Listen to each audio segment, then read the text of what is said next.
Ralph Kiner. The one great thing about Ralph is Ralph was always ready for a story. Ralph's been famous since he was a teenager. I mean, he went out with Janet Leigh and Elizabeth Taylor. He was a great player.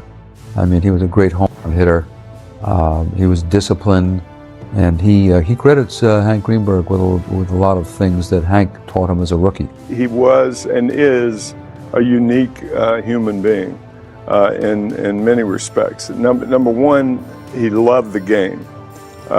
He loved the New York Mets. Despite never having played an inning as a Met, he is as important a figure in this organization as just about anybody. But again, the credibility that he brought to that show as a player and then an observer of the game for X number of years made it probably the easiest watched, and it was quirky in its own way, but one of the most enjoyable shows of that format that's ever been on the air.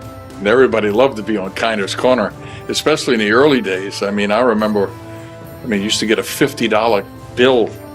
You know, this is way back there. Whoever it was with me, et cetera, the players when we were on Kiner's Corner, they were just a joy. And it was because it was so relaxed, because Ralph was so relaxed. The thing that I remember most about Ralph Kiner was not how far he hit the ball, but how high he hit the ball and how far. When Ralph Kiner was still eligible to come up in a 9-inning game, regardless of where the Pittsburgh Pirates were at the time, people stayed in the stands to wait to see him hit. That as much as any. Number one, when Ralph was a young man, he was a very, very good-looking man, and he dated all the stars in Hollywood. August 29th, 1965, Shea Stadium. Willie Mays crushes his 17th home run of the month. In the broadcast booth, Ralph Kiner pauses. That is Mays' 41st home run of the season. It is also his 17th for the month of August, and establishes a National League record. He does not say whose record just fell. After the game, reporters ask why. His answer stuns them. What was I going to say? That he just broke my record? I was unhappy about it, and I do not mind admitting it. But who was Ralph Kiner? And why did a man with 7 consecutive home run titles need 15 years to reach the Hall of Fame?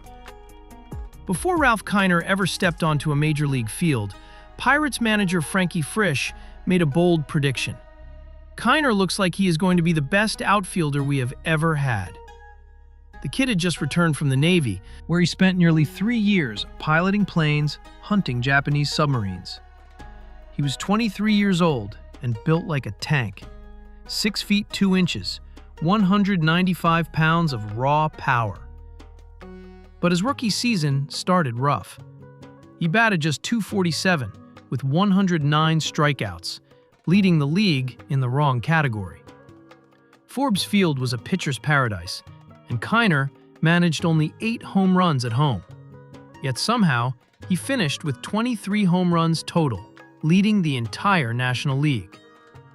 Kiner later admitted the truth. This was a fluke. Johnny Mize finished just 1 behind me, but missed several weeks with a broken wrist. Still, something was different about Kiner's home runs. They were not line drives. They were towering, high shots that cleared everything.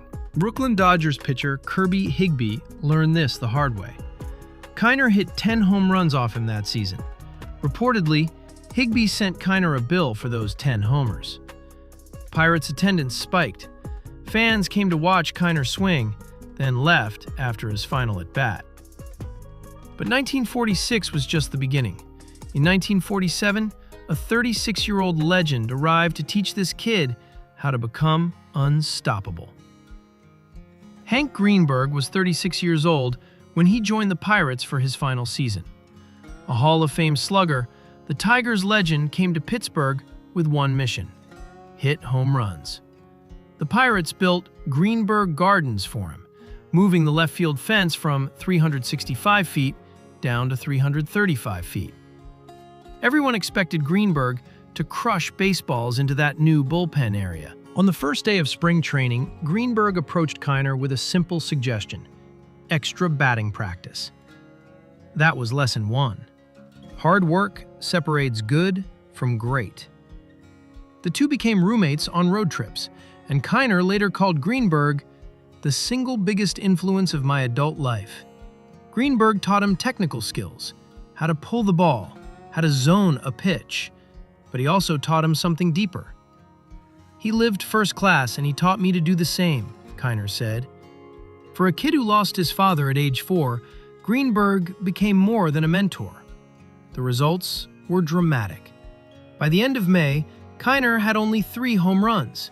Manager Billy Herman wanted to send him to the minors. Greenberg intervened, convincing owner Frank McKinney to be patient. From June 1st through the end of the season, Kiner exploded for 48 home runs. The final tally? Greenberg hit 25 home runs. Kiner hit 51, tying Johnny Mize for the National League lead. By season's end, sports writers stopped calling it Greenberg Gardens. They renamed it Kiner's Corner. Pirates' attendance increased 71%. The team tripled Kiner's salary to $30,000 for 1948. His teammate, pitcher Fritz Ostermuller, watched Kiner buy a Cadillac and said something legendary. Home run hitters drive Cadillacs. Singles hitters drive Fords. With his mentor's lessons absorbed, Kiner was about to accomplish something even Babe Ruth never did. From 1946 through 1952, Ralph Kiner did something unprecedented. He led the National League in home runs for 7 consecutive seasons. Not even Babe Ruth accomplished that feat. The breakdown tells the story. 23, 51, 40, 54, 47, 42, 37. 7 years, 7 titles. Baseball historian Bill James put it simply: Musial, Williams, DiMaggio, and Kiner.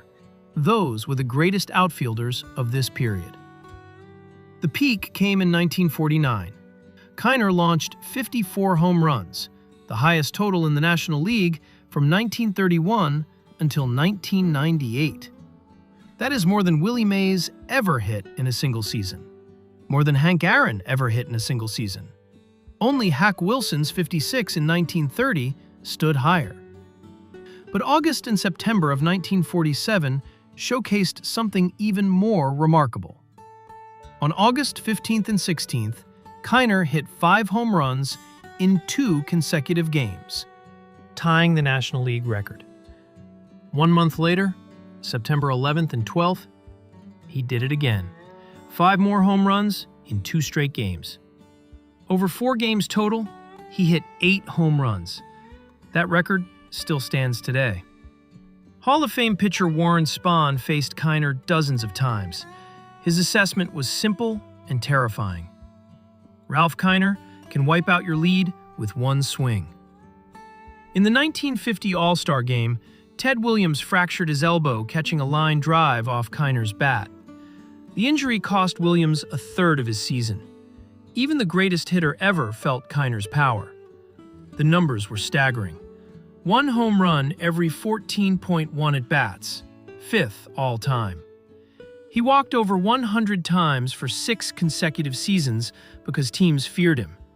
He broke Babe Ruth's speed records, becoming the fastest player to reach 100, 200, and 300 career home runs. Kiner was untouchable, the highest-paid player in baseball by 1951. But one man was about to tear it all down. Branch Rickey arrived in Pittsburgh in 1950 with a legendary reputation. He had signed Jackie Robinson, breaking baseball's color barrier. He promised a 5-year plan to bring the Pirates a pennant, but he immediately clashed with his best player. The 1952 season was a disaster. The Pirates finished 42 wins and 112 losses, the worst record since 1935. Yet, Kiner still led the National League with 37 home runs. His salary was $90,000, making him the highest-paid player in baseball. Rickey's response? Cut his salary to $75,000. When Kiner protested, Rickey delivered one of baseball's most infamous lines. "We finished 8th with you, we can finish 8th without you." But that was not the worst of it. Baseball historian Bill James later discovered something shocking. Rickey had launched a systematic campaign to destroy Kiner's reputation, making him easier to trade. In a confidential letter to owner John Galbraith, Rickey wrote that Kiner would not throw or run and could not field, and could have no part ever in a pennant-winning club. Then came the most insulting statement of all. Rickey claimed, if you had 8 Ralph Kiners on an American Association team, it would finish last. The American Association was the minor leagues. Rickey was saying a team full of Ralph Kiners would finish last in the minors. On June 4, 1953, the Pirates traded Kiner to the Chicago Cubs in a 10-player deal that included $150,000 in cash. Pittsburgh fans were furious. They hanged Rickey in effigy. Some citizens proposed boycotting Forbes Field until Rickey was fired. Kiner switched uniforms that same day and played against the Pirates that afternoon as a Cub. Without him, Pirates attendance collapsed to 500,000 fans, down from over 1 million. Rickey had been proven catastrophically wrong. But here is what Rickey could never destroy: the numbers. Critics point to one number: 369 career home runs. They say it is not enough for the Hall of Fame. But context matters. When Kiner retired in 1955, he ranked 6th all-time in home runs, ahead of Joe DiMaggio and Johnny Mize. The efficiency tells the real story. Kiner's home run rate was 7.09%, 4th all-time among non-steroid users. Only Babe Ruth, Jim Thome, and Giancarlo Stanton rank higher. That puts Kiner ahead of Ted Williams. From 1946 through 1952, Kiner hit 100 more home runs than any other player in baseball. He beat Ted Williams, Stan Musial, and Joe DiMaggio. Nobody was close. His lifetime OPS plus was 149, better than Mike Schmidt, Vladimir Guerrero, and Albert Pujols. He ranks in the top 25 all-time. The critics also ignore the obstacles. Back problems forced his retirement at age 32. Navy service cost him 3 prime years, ages 21 through 23. If healthy for 15 or 20 seasons, where would his numbers be? Consider his best season. In 1949, Kiner hit 54 home runs with fewer than 50 strikeouts. Only one National League player ever topped 54 home runs before 1998, Hack Wilson's 56 in 1930. Kiner's total was higher than any single season by Willie Mays or Hank Aaron. His consistency was remarkable. 5 straight seasons with 40-plus home runs. 5 straight seasons with 100-plus runs batted in. 4 seasons with an on-base percentage above 400. And that record still stands. 8 home runs in 4 consecutive games. Ralph Kiner's philosophy was simple. I try to hit the ball as hard as I can every time I swing. The numbers prove it worked. But what did the legends of the next generation think? And how did Kiner handle watching them break his records? Willie Mays hit his 17th home run of August 1965, breaking Ralph Kiner's National League monthly record. Kiner was calling the game. After his honest admission of disappointment, he added something revealing. I still have the ball that I hit to break the record. It is back home with the rest of my collection. I guess I can throw it out now. Humor masking pain, but also respect for greatness. The Hall of Fame recognition took 15 painful years. In 1960, Kiner received just 3 votes out of 269. By 1967, support had jumped to 42%. In 1974, he reached 58%, still short. 1975 was his final year of eligibility. The result? 75.4%. Exactly 1 vote above the required minimum. Kiner became only the 3rd player elected with just 10 seasons of service, following Jackie Robinson and Roy Campanella. I knew this was my last chance, he said. Maybe outwardly I appear calm, but that is probably because I faced a lot of 3-and-1 pitches with the bases loaded. His second career lasted even longer than his first. From 1962 until 2013, Kiner broadcast for the New York Mets. He joked, The Mets hired me because they looked at my background with the Pirates and saw that I had losing experience. Fans loved his accidental humor. If Casey Stengel were alive today, he would be spinning in his grave. Solo homers usually come with no one on base. These malapropisms became legendary. On July 14, 2007, the Mets honored him with Ralph Kiner Night at Shea Stadium. Tom Seaver gave a commemorative speech. Yogi Berra, Bob Feller, and Ernie Harwell attended. A full-circle moment for a man who changed baseball forever. Ralph Kiner passed away on February 6, 2014, at age 91. The Mets wore patches with his initials and a microphone. His impact had spanned 7 decades. We return to August 29, 1965. Willie Mays breaks the National League record for home runs in a single month. Ralph Kiner sits in the broadcast booth, watching his history become someone else's history. His admission was honest. I was unhappy about it. I do not mind admitting it. They all mind. That honesty defined Kiner's entire career. From Frankie Frisch's prophecy to Hank Greenberg's mentorship. From 7 consecutive home run titles to Branch Rickey's betrayal. From trade humiliation to Hall of Fame vindication. Finally elected in his 15th and final year of eligibility by exactly 1 vote above the minimum. Kiner never became bitter.